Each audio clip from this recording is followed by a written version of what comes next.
What's good? Good, man.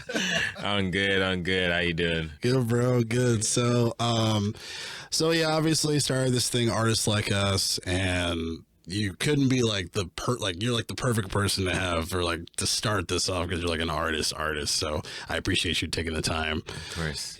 So Thank you for having me. of course, man. Of course. So for those of you who don't know, first of all, podcast Artists Like Us. I am Jay Powell, and this is Lando Chill, poet, artist, rapper, and more activist. Just you name it, he does it. Yeah, man. I'm really happy to dig in. It's funny. The first time I met you, I think it was at the Goldfish. Yeah, and then because I know Grace. Shout out to Grace Kinter. She puts together these shows, and at first I didn't even know that she did that to begin. Like I thought it was like, oh, like this is the list of people that are coming, but like she put it together, and I found out afterwards, like, oh wow, that's crazy, So A big list. yeah, I know some heavy hitters. Shout out to Grace. yeah, heavy hitters definitely. And then I remember seeing you perform, and I was just like, dang, like it felt like you've been doing it for a long time, the flow, like just like the execution performance. I was just like, this guy knows. I appreciate it. I have been doing it for a long time. It doesn't necessarily look like it, body wise or feel like it per se. But yeah, it's been since 2014. So yeah, it's been a solid 10 years. Yeah. Being a musician. Yeah. Right. Like performing. Right. There's a difference, right, when you're a musician or like, a session musician, right, and you're kind of within your bubble, but like in a performance, you are in this symbiotic, relationship with the public, with the people who don't know you or do know you, right, and I think that's a totally different experience, and right, like I think after 2020, and then after multiple uprisings, we're very lucky to be able to be back, in the public, in the streets, in places that like need us, certain venues, right, to be able to perform. Right. What was your definitely want to kind of go into your origin, but before, just kind of while we're on this, what was your state during that time frame? Was it easy for you to like create? Because I know some people, like I remember I was doing my guitar podcast. There's one artist, the Matson two. It's two brothers, and like one's a drummer, other's a bassist, guitarist, like just like crazy talented. But they were like, we're messed up right now. Like we can't, like we can't even interview right now. So I was like, damn, like, and they're just like, and when they do create, it's like wild, but they're just in a mental state. They're like, no. So what was your kind of mind state at that time, like during the quarantine and all that shit? Man, it was definitely difficult. I smiled because it kind of like brings back things that were difficult for a lot of us. Either going through relationship changes, job changes, our friends and our families suffering death. I think a lot of us felt alone at that time. And so I kind of look back at it in a way of, being very thankful that we made it, but also it didn't have to be that way.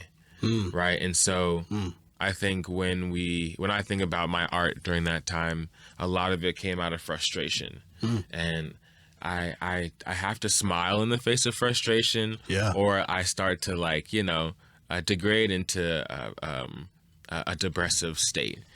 Right. So like I smile at it because, it was a very difficult place to not only be battling our government who wasn't respecting not only like our autonomy to be able to like wear masks, right, or to like follow certain procedures or to like get vaccinated. They were using police, right, to silence a movement. And not only like police, but the National Guard in some instances, right? When you talk about Tim Walz. And so I think in that state, my art, frustration, anger, was speaking through it. And I think when we do that, in my experience, in my art, the output is sporadic, you know, and I think it isn't measured. And I appreciate the fact that I could, right? Because like you said, some people couldn't create during that time period. But I look back at that and I was just, you know, like a lot of us, just surviving. Surviving by creating in some ways, but also like understanding the pivot, you know, like art isn't necessarily going to save us within the capitalistic framework. It'll save us in the cultural framework, right? It'll be the canary in the coal mine.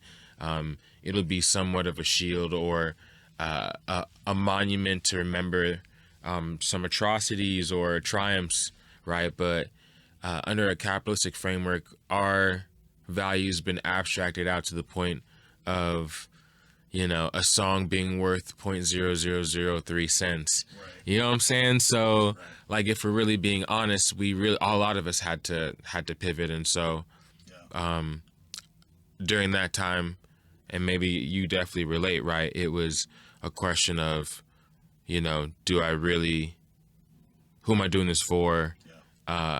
And if I'm to continue to do this, what do I have to give up, or what do I have to like sacrifice? Yeah. You know? Yeah. Very true, man. Very true.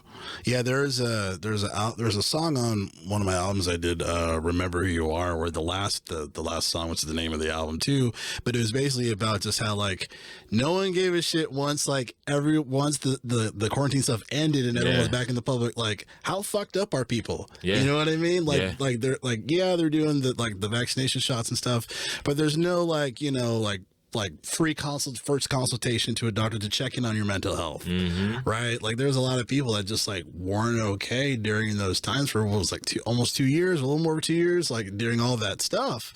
And a lot of it, I mean, obviously there's a myriad of things that happen, right? They said like domestic violence went up, people were had like alcohol poisoning. I had mad margaritas.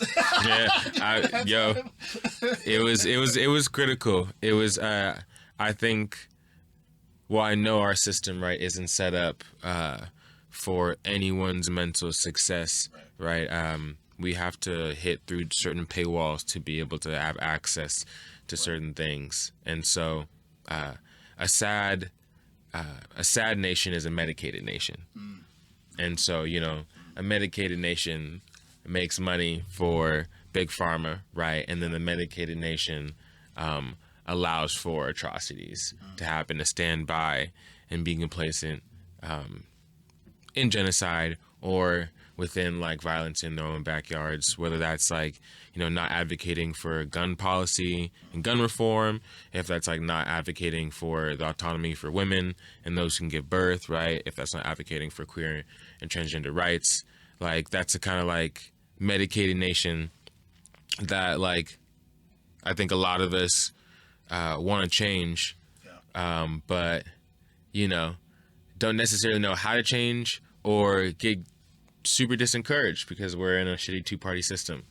You know, and we're fighting for our lives. We're trying to survive. Right. So it's critical. It's super frustrating. Yeah. I mean, definitely like one of the beauties of like just like black people, speaking to black people specifically, like our resilience for like dealing with shit, getting over like moving forward, whether or not we're getting over it or not, but then also just like still speaking our voice towards things, you know. And I feel like there's a lot of that within the culture is like really powerful things. Like, we're the main shit, but we still go, you know, we're still pushing, you know what I mean? So it's just something to be noted. But back to you, sir.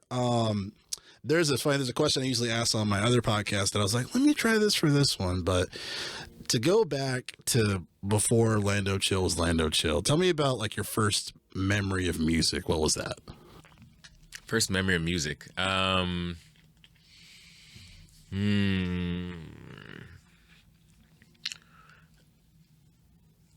I remember Nat King Cole being played during Christmas. Like his Christmas album, or if he had a Christmas album, his Christmas songs. And I think it was him and his daughter, Natalie King Cole. Or not, yeah. That, I think that's my earliest musical memory. Wow. How old were you at this time? I think I was like 3 or 4. Yeah, we used to have Christmas in the living room. I think it was either right before or right after my dad died, but it was like we used to have a tree, and then we had like an old school radio, and my mom had CDs that she would pop in there, and yeah, play some really good Christmas music, classics, you know, Luther, yeah. So yeah, that's my earliest musical memory. Yeah. Super smooth. Very, like music is a home. And I think when I think of Black folk, right, when I think of like the classics, and I think of what our art creates, I think within and without the mind, right, I think of a home, like the home we got taken from. Yeah. Right, like if we don't necessarily have like a true place to settle down, right, we're gonna make this art like our home. And I think that speaks to our resilience, right? But yeah. Do you feel that was kind of like healing hearing that music? Because I know around that time, like, like your father passed, and then like, your mom's, because I researched that she was a pastor, right? Yeah. So just having music like that in the house, like, how did that do? Like, what did that do for you specifically? Like, was it kind of definitely motivating to like, man, like I want to get to listen to more music, maybe get into something? Like, how did that kind of inspire you or motivate you? I think it was really just an outlet. I wasn't I never really thought about being a musician at all at a young age. But music was definitely like healing, for sure. I don't necessarily think I was like healing per se, but I was synthesizing emotions through music. And so as my emotions changed, my taste changed, but I distinctly remember realizing how powerful it was when I used to have a stutter as a child. I think I just developed it like, like when you have a traumatic shit happen, your brain does some wild shit. And I think I got a stutter, and so to pretty much get rid of it, or to treat it in a way, I was taught to sing, or like, told to sing my words, or like sing songs, and slowly but surely, right, I didn't have a stutter anymore. And so when you think about what music really can do, right, and how it can unlock like memories in a patient that is suffering from dementia, to like speech pathology, incorporating music in the healing process, right? So I think it's extremely important And for later on in life, right, like it was a space for me to heal when I actually like wanted to, you know, and was like had the tools and like, you know, somewhat of the lexicon and had a support, you know, better support system and like friends around me. But music definitely wasn't a musician. Didn't think about it. I was in choir and you know, didn't necessarily like sing in church, but it was something I kind of like fell back into later on in life when I went to college. Yeah. Okay. It's crazy talking about like your stutter because I wouldn't even know listening to a lot of your albums. Yeah. Like there's like it's like you go through a lot of different flow patterns and stuff, bro. Like really impressive like performances on a lot of your stuff, man. Like I'm hearing like Danny Brown, I'm hearing Saul Williams, I'm hearing Pharoah Monch, like stylistic type stuff. I'm like, this dude goes in and out of some different like stuff, man. Like Thank you. Yeah. I was very lucky enough to grow up in an era where there were ample people who were legendary in their own right, going through their own transitions, and I like came to hip hop late. It wasn't allowed in my house.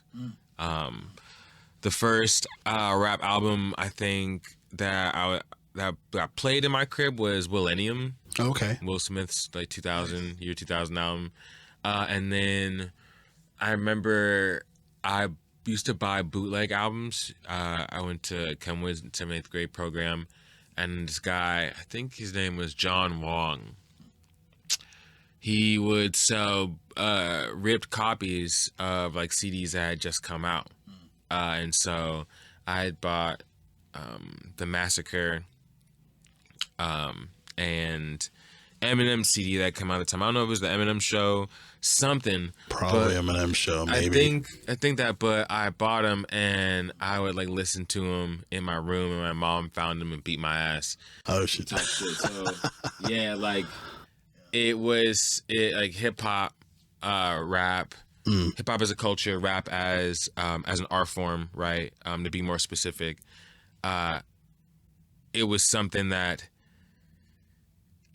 was like poetry's, you know, like cool cousin that I like wasn't allowed to hang out with, but I like would sneak off and like go smoke weed with and shit, you know, like so when I was really able to convince my mom that like this was something that wasn't just violent or wasn't, you know, just talking about bullshit or like fuck the cops or whatever, which is like valid shit, you know, in my mind, right? But like, you know, my mom, you know, was very afraid for, you know, a young black child growing up in the 90s.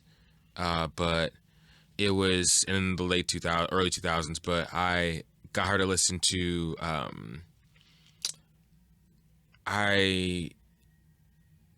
Kanye's Late Registration.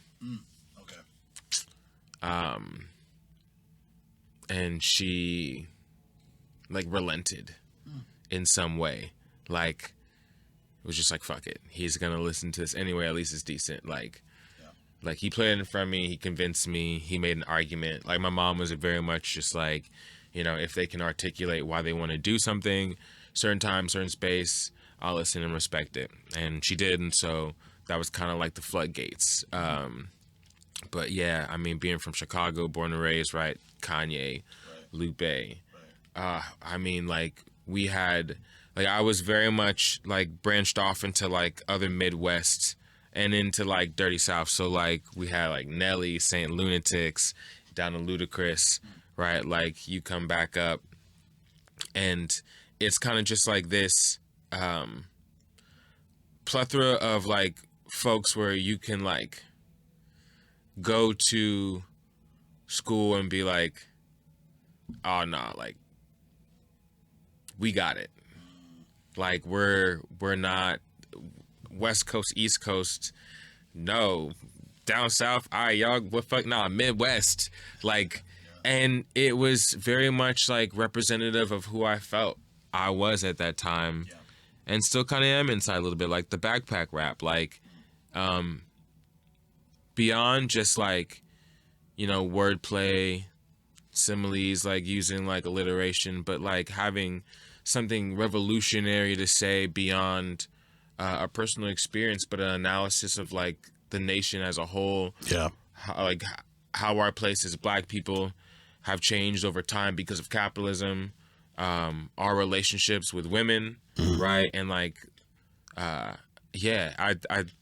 it was such a fascinating and beautiful time and space to really like grow as a man, as a hip hop artist, because vulnerability was kind of like led into it, you know, like Talib, you know, like Mos Def, like these people kind of evolved, right, like into the folks now who are flexible, you know, who aren't, you know, old and persnickety and saying bullshit and still being violent or being misogynistic, right? Like there are people who have like changed and flowed and been able to hold themselves accountable when they did weird shit or whack shit, but also like speak to a new generation. Yeah.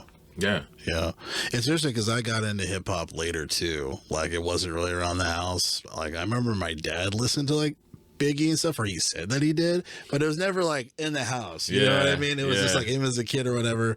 So like one of my, like some of my early albums definitely kind of are very similar to that. You know, I'm thinking of like Stillmatic, and then you know, Tyler Quali's Eternal Reflection Eternal. Okay. You know, and then like it went down the rabbit hole, especially when like the iPod era started, and then just like people had their own list of things they wanted to listen to in this box, and I'm like, to me, like I still think that's just like a revolutionary thing as far as like this is a reflection of me, or this is what I resonate to, you know, like before it just being like, you know, you can listen to it wherever, and you know, for a certain fixed price. Like it was a very personal experience, you know. So I just music definitely, the hip hop definitely was much later for me. So now, as far as I remember, you one of your interviews talking about Kid Cudi as far as being like the one to maybe, was he the main influencer in like, you know, moving slowly towards, you know, like lyricism and like kind of wanting to perform those things yourself, or would you say that? Or man, the Cuds, I love Cudi. He is such like is a polarizing artist. For me, poetry was like an outlet. I used to journal and write in poetry to be able to express my thoughts, to be able to like articulate like the traumas I had gone through in my life. And so lyricism wasn't necessarily the problem, but you know, I could fill up a page of words, but melody was really necessarily like the key that I had broken and I needed to like fix and unlock the door to. And I think partly Nelly, partly Cudi, right? Like when we think about melodic rap or you know, the 2000s era, dip into different genres, right? Nelly like with his like into country, and like Kid Cudi with into his like alt pop and alt rock vibe, right? Like these are people who could flow, use a melody, very very similar to how like Drake bites off of everyone.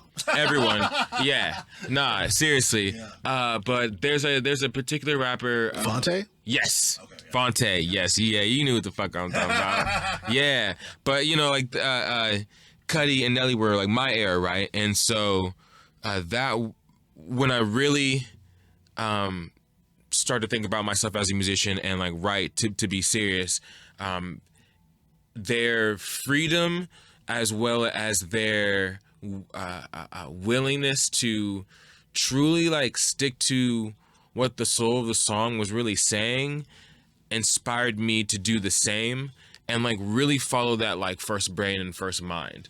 I think especially for Cudi, right? Like you can feel in his hums where he wants to go and where his safe space is, and he stays there, right? While Nelly's like flamboyant flow, but also like play with melody has inspired, I think, like so many more people than like they would really like want to like admit, you know? And when you kind of synthesize the two and then add in like, you know, I grew up on my favorite, one of my favorite artists ever was James Taylor. You kind of get this this really intentional heart space opening flow that is extremely malleable, and that's why I think a lot of people, when they listen to my music, will reference like Andre 3000 as like a reference point. When I loved Outkast, and they're definitely Andre's definitely a hero of mine. But when I think about voices and people that can meld, change a mind, change a soul, but also like get you up and like spark a fire inside of you. That's why they hear Andre in my voice. Is because we're what we create with our voice is very similar. You know, and so I'm just very thankful to be able to be, I don't know, somewhat of like a 6-degree separation kind of kin with them. You know, and I think a lot of people who are their fans, who are not musicians, who create are very thankful as well. Because, I mean, when you think about what Andre has been able to do musically, and then to move into acting, and then go back to music and move into a different sector, while Cudi is doing something very similar, right? Like I think that kind of freedom isn't necessarily felt when we talk about blackness and black men in general. Right? Like the fashion that they both like are able to pull off and to be able to explore. Vulnerability, right? So I thank them for more than just including Cudi, more than just, you know, a musical inspiration. But more like a door to a kind of like self-freedom that I think we all really want. I found it really interesting talking about Andre specifically, where he decided like, I'm just gonna play the flute and just hang out, you know what I mean? And people just like, a lot of people were just like, man, we need rap, like we need like an album and all this stuff, like what the fuck are you doing and all this stuff, and like, and I was just like, bro, like he made it's like, even though he wasn't thinking about the money at that time, he made more money than a lot of people like, that came out at that time during the release, you know. And then as far as just like, so what if he wants to do that, you know, like what's really the problem, or is it just a selfish, you know, intellect as far as like, we need this because da da da, you know? And I just found that so like, and I'm such a huge proponent of Andre. You know, he's obviously like an alien, one of the like the greats, literally. And you know, so for him going into that space, like me, I was just like, okay, like he's finding his peace, you know what I mean? Like good for him, you know. Agreed. Nah, super good. But also, like, I think that speaks to the kind of like box that we put ourselves in, or we are put in as like black beings on this earth, because of the kind of like value we create or generate just by existing.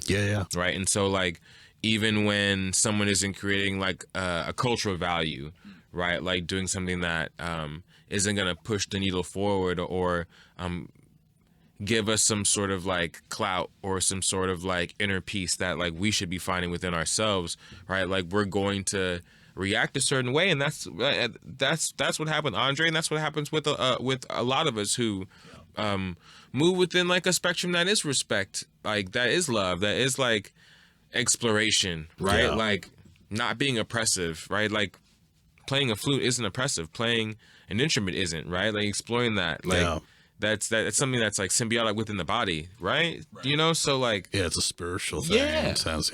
So to me, it's just like one of those things that we create when we are indoctrinated in like a capitalist mindset, right? Like are unwilling to like give something or someone a chance because it doesn't fit within our like dystopian view of what we think should be nourishment, should be like soul nourishment, or should be like listened to or put on the radio, right? It should be consumed, you know, as if like we're the chefs. Yeah. Like that person is the chef, and that art should be allowed to be created. And I guess I respect the fact that we are able to have an opinion, but I think like we also need to like start removing our own internal biases and know where our interpretations of each other come from before like we like come out and talk out of the side of our neck, or even just share an opinion. Right. You know, like it's incredibly frustrating, but also like, you know, if we were actually like being honest, there are like, you know, 3 good songs on that album. Like, yeah, so like 2 things can be the same thing, right? Sure, like for real. Sure. You know. Yeah. So yeah, I think as long as we're moving like an authentic, honest self in space, right? Like the point will come across. But yeah, I really dislike the box that we are put in, that we put ourselves in. Yeah. And think we don't have to be confined with like creating value for someone. Yeah. I wanted to ask you this. I was thinking about this just because like it was something that I was not going through, but something that like an experience in general, to speak from like a Black experience. Like I remember I made an album called I'm a Man, which is like listed from the riot signs, right? You know, like treat us like a human, or I'm human, you know, treating us like dogs. But as far as like conveying a certain message in music and then explaining it to an audience that won't understand it, or an audience that is not of that ilk, right? Yeah. Like having like, and because I remember I was struggling with one of the artists who's white, V Torres. Great artist, by the way. Shout out to Victoria's. She's been on my podcast before for Guitar Podcast. And she did a feature on one of the songs on that album, you know, and she's like, oh yeah, like we should do a music video and all this stuff, you know, but like for some reason there was a sense of hesitancy for me, because it was like, sometimes like when you have a message like that and not everyone will take it the same way or understand it, and sometimes that annoys me as an artist, as a Black artist in particular. Do you ever feel that way with some of the music that you make, and like some responses you're just like, this guy doesn't get it, like in your brain, you know, or it's like, oh, thanks for listening, but this guy doesn't get it, you know, like. Yeah, I mean, that definitely happens. You know, that's one of, you know, my personal journeys is to stop assuming that that people know your next step, or know who you are, and like how you're gonna move, or you know what you're thinking, know how to communicate, have common sense, right? Like come from an intersectional background, or have wanted to like be anti-racist, or like decouple themselves from a patriarchy. Like we can't like necessarily assume that folks are going to be willing and able and open to like transition to like, you know, a new future, a more open future. And so I've definitely been like frustrated. I think that, you know, especially in my personal relationships, but like, you know, my music, I'd like to talk in riddles, and so that can get really really annoying, right, to a certain degree, to the point where you're just like, okay, you're singing the song, but do you understand it? But I also have to realize, right, that music, especially like our music, right, and song in general, is like a pre-packaged meal to a certain degree, right? And so like it has like this container, right? You like open it up, you put it in the oven, and then the container sectioned off, right? And then you have like the music in one hand, and we could talk about this in like the sense of the back end of the music, right? The mechanical, right? All that, you know. So you have the music, you have the words, right? And then you have the vibe, you know. And then like it really depends on like what the artist is like capabilities and talents are, and who they work with, right? But then also like depends on like what the listener is willing to do, right? Are they willing to eat the whole meal? Are they willing to just have like the sides, the mashed potatoes and the gravy with the green beans, right? Are they gonna leave the turkey? And so like when we are creating, we can't necessarily like, unless we're so obvious, and even then, right, people are willing to like be obtuse, but like we can't necessarily like ask someone to eat a whole plate, right, when the meal is prepackaged and we put it out into the stores and they done bought it, they got off the shelf, woo woo, here you go, right? Like they're either gonna relate to it or not. They're gonna synthesize it or not. They're gonna like tell their friends, their family, their inner heart, what it means, what it doesn't or not. Like, I think that's kind of like what's incredible, excuse me, and like a little bit frustrating, right? Because then you're like, well, then how does one get big, right? Like, if they're not eating the whole plate, like, how do I make it? And that's really like the age-old answer we're all trying to like get to is the perfect meal, right? And then the perfect, consumer or customer or a perfect listener, perfect person who like is willing to like open up their soul to the music to be able to like share with so many people. Because that's what happens when people like get put on. It's not like, everyone has the money to do a TikTok button and get this shit off the ground. Like it's somebody listened to this and then told 10, 15 of their friends, and then goes to the VIP and is the head of the fan club and then like shares, you know what I'm saying? So this isn't like something we do alone and do in a vacuum. And that's why we perform, right? To be able to like inspire the folks who are watching us, that we like not only like matter, but like we're worth your time, your space, your energy, and you should like fucking download my shit. Yeah. Right.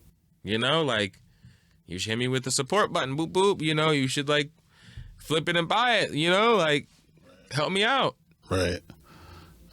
Don't just stream it. Don't seriously. Or like if you're streaming it, like share it. Yeah. Like share it. Put it on your playlist. Like, so I don't know. I think that's where we're at right now, is like trying to convince people like what support really is and what community really is.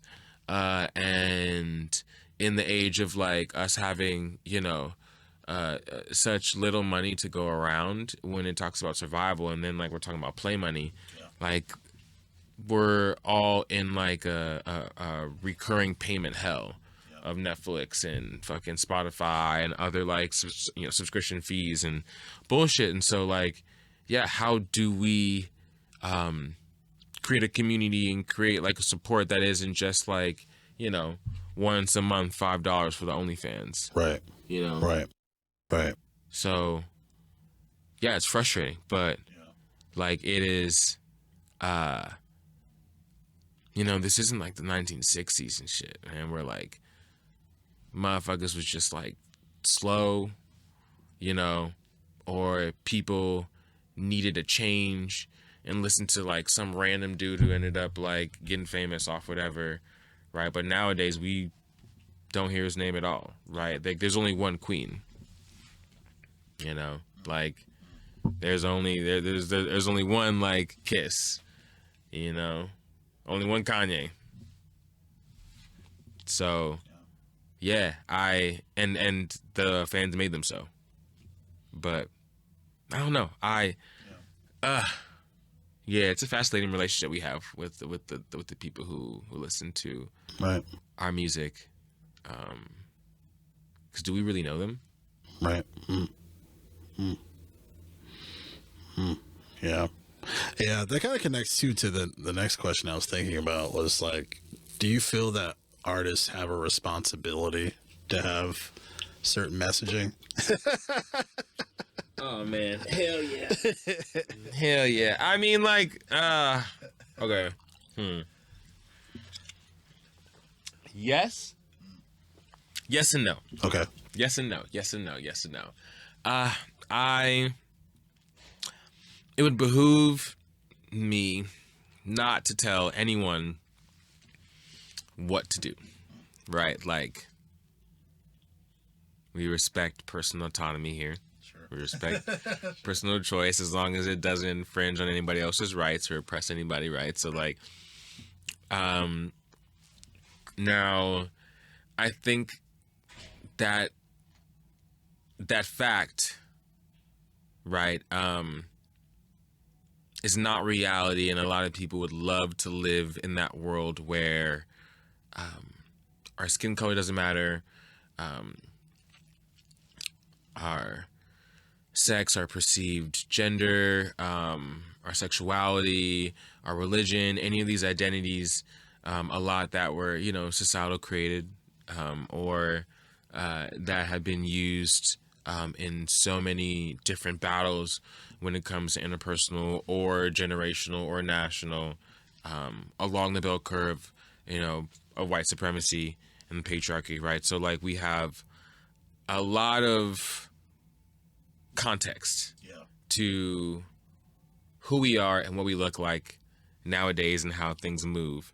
And so it would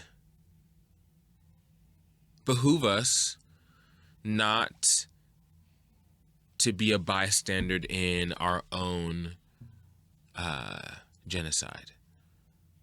And so if our art is full of that freedom of expression, then the lives we live should reflect something beyond our own personal survival, because that art, right, can do whatever. But, joining a community organization or helping create a food pantry, sharing certain knowledge and skill sharing with like people in the community, right? Like that could be something that you do in your personal life that doesn't necessarily have to mirror your art or like what you're saying or how you're doing. I just think, I just think it's extremely important to honor not only the people who allow us to create music and who have like brought us here off like, blood and love and, sweat and tears, right? But for the future generations who like are in danger of being AI'd out and of being abstracted out and of being like replicated and being milli vanillied, right? And being gentrified, like hip hop as a culture is a culture. It encompasses so much. And then we get to like, see Reagan doing some bullshit at the Olympics and like laughing at it. But like that is an intrusive like thought that's weaponized. Right. And so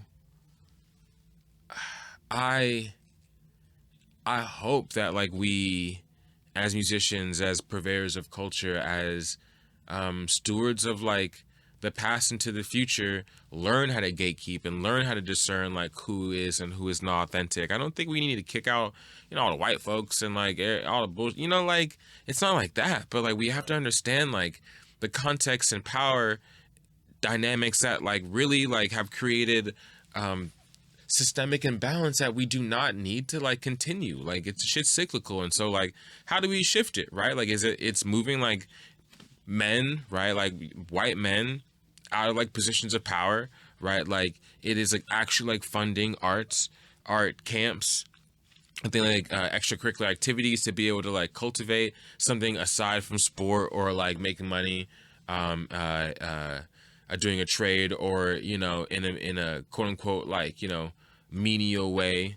When we talk about like how they classified certain people who were essential and not during the pandemic, right? Like there's so many things we can do to be able to ingratiate like ourselves into the future in a way in which like is respectful and allows for like our ancestors to like be proud of us. Yeah. You know what I'm saying? On some real shit. Like,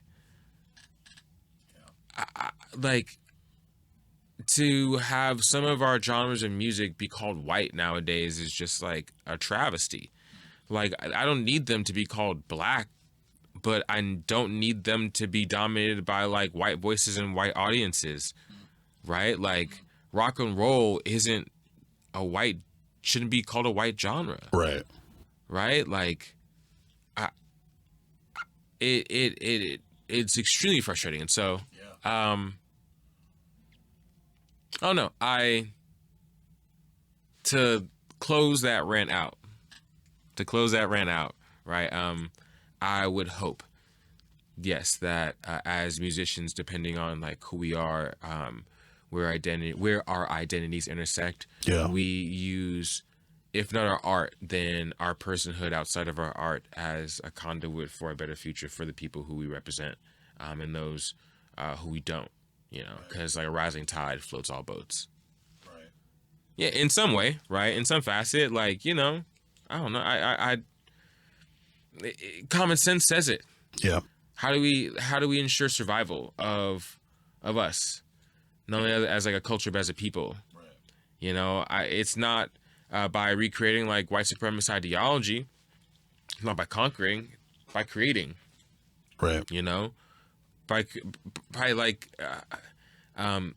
accepting it and moving forward within a way that is like holistic, collaborative with like the universe and the earth around us, like listening to the indigenous voices, right, and like returning land to who it should belong to and how it was raised. I mean, like, it like that's what we should be about, if not in our music, then outside.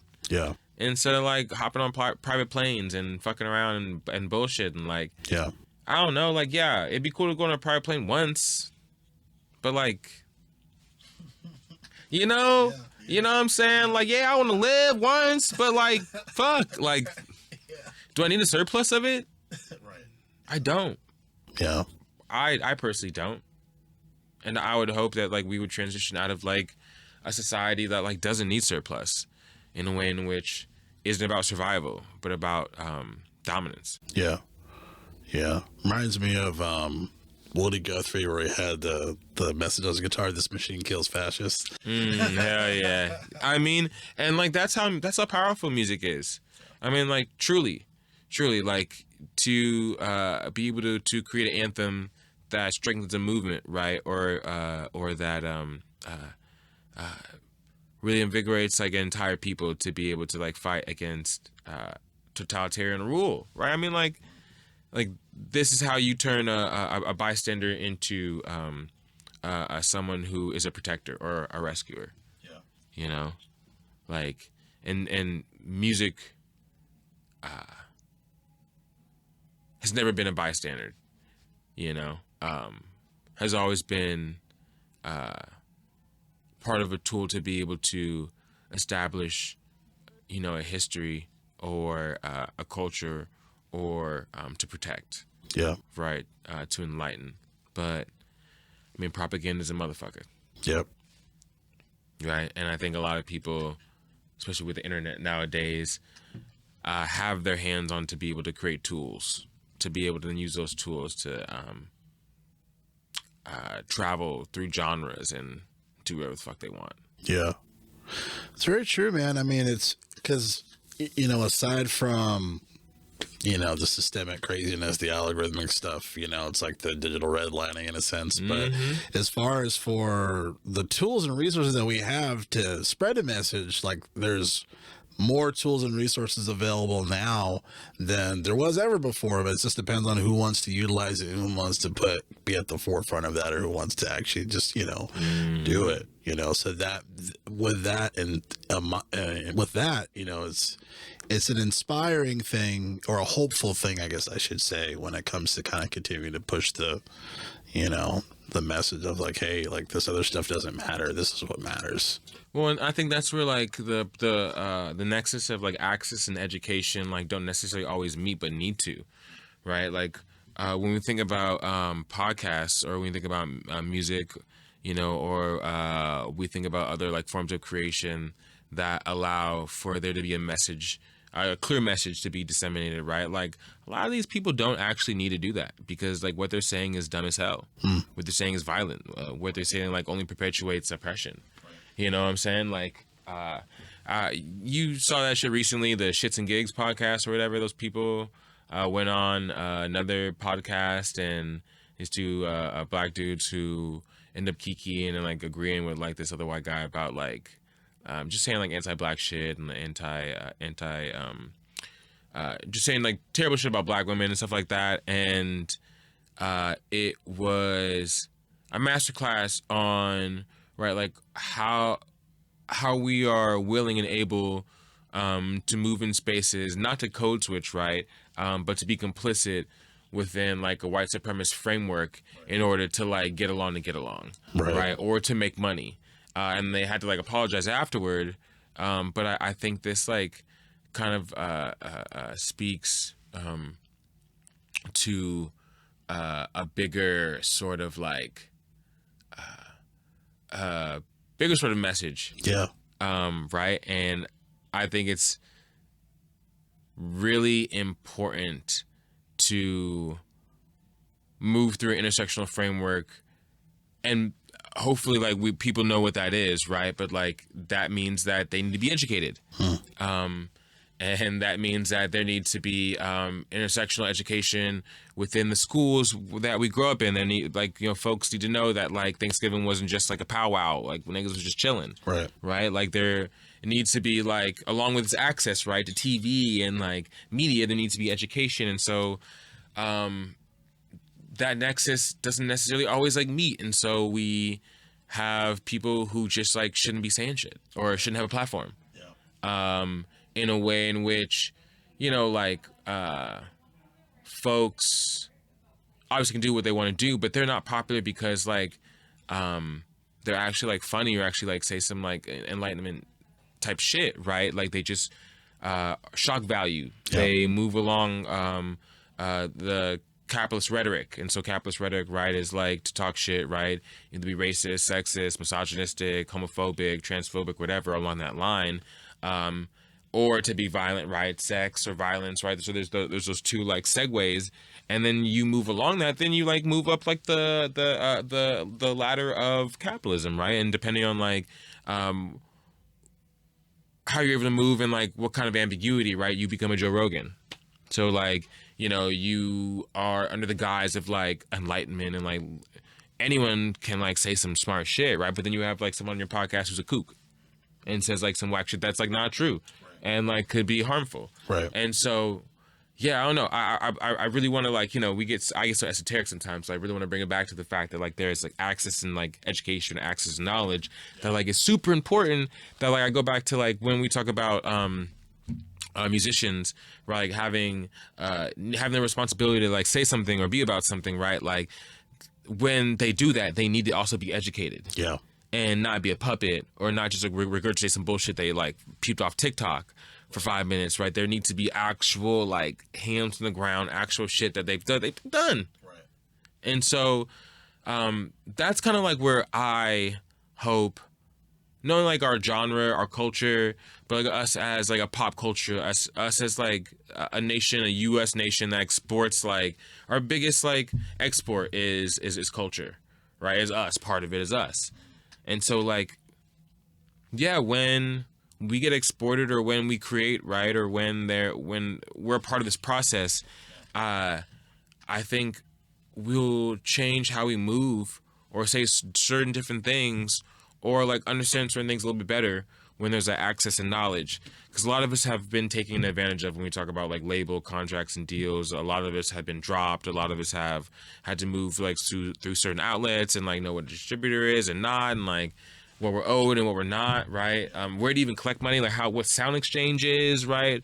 Like type shit where it's just like this is like knowledge. Yeah. Yeah, we got access. We all got computers. We all can like diddle and woo woo. But like after that, like, where's that? You know what I'm saying? Where's the education? Yeah. And then it just like perpetuates like a chattel slavery in which we've like thought we've broken out of. But nah, we're like beholden to like Lucian Grange, who the fuck owns like the next big label. Yeah. Like it's fucked. Yeah. Yeah. Yeah. Yeah, man. Well, I think definitely want to, I guess, just spinning it positively, that there's people like you that are giving this message. And I think too it's good where we can see bullshit now faster than we have before, right? Because like when it comes to I want to say I forgot the specific definition of it, but where information used to be like behind the closed door. Yeah, You know, we didn't know, you know, but now it's like, oh, calling you on your shit because this, you know, because of the internet, like it's changed as far as being able to document, oh, this guy actually does this when he's trying to be about this. You know, it's easier to see like a politician's bullshit than it was 30 years ago, right? Yes. You know, so like I think those things, being able to use those things and not weaponize them, and you know, to incorporate within that education piece you're talking about, and then being educated as you're communicating something is important, because it's crazy, man. Like there's some good Joe Rogan episodes, but one of the worst things that like gets on my nerves, like as a black man, is like when they're talking about black shit and there's just white people in the room. It's like, you guys shouldn't be saying anything. Zero shit. Because you guys are in a bubble. You know nothing about our socio-economical situation of how people look at us, and everything is different. Like, because some people are like, oh, we're all going through the same shit. No, we're not. Yeah, we're not. Like, yeah, maybe when it comes, like we all have emotions, but we are not on the same playing field. You know, so representation is important. Right. I mean, like, that's why, like, the top like podcasters who have the top earners are mostly white, if not all white. Yeah. You know, like, it's fascinating what having, you know, a representative of who we are or any other identity on a stage or a platform can do for just like other people's willingness to like allow for that. And like, it's sad that like we have to think about the allowance, right? But when we talk about media and we talk about music, like we're just talking about music right now, like fuck everything else should be allowed because like people should be who they are. Sure. Right? But like when we talk about like music in general, there is this taste line that we have to ride in order to be either deemed successful or to make money or not, right? And so we are beholden to either a certain standard or a certain visualization or, you know, a certain identity. And that is something that is extremely frustrating, but like will never change unless like there's actual representation at the top. When we talk about labels, we talk about these hedge funds that like now own half these labels. We talk about like talent buyers, you know, Golden Voice and like those fuckers, right? When we talk about folks who actually like talent buy for these like festivals, the folks who own the festivals, like that's where like real representation like matters. Yeah.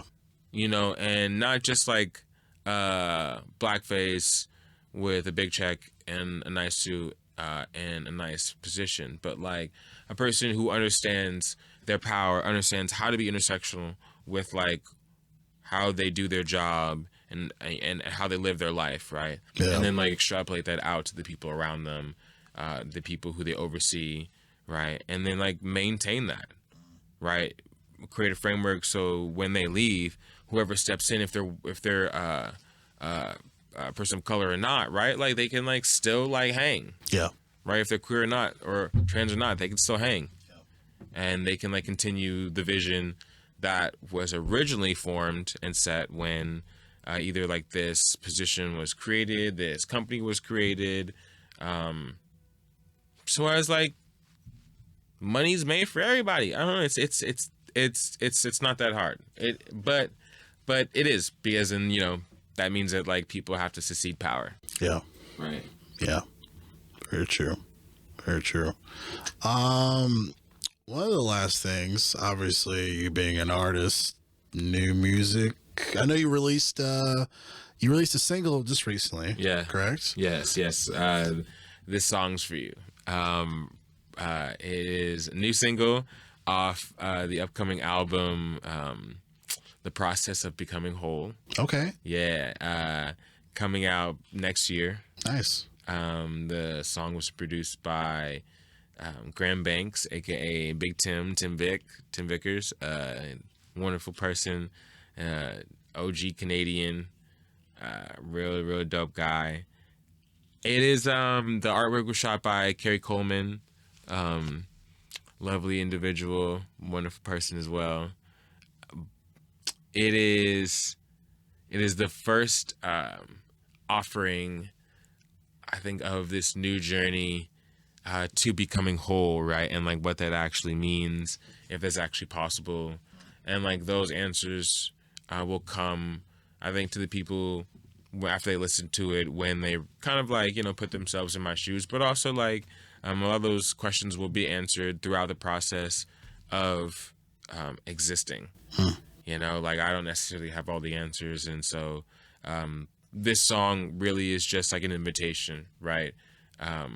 To remind oneself, and including myself, right? But oneself, talking about the listener, who you do things for, right? Like I sing my songs for you, but like, who do you sing your songs for?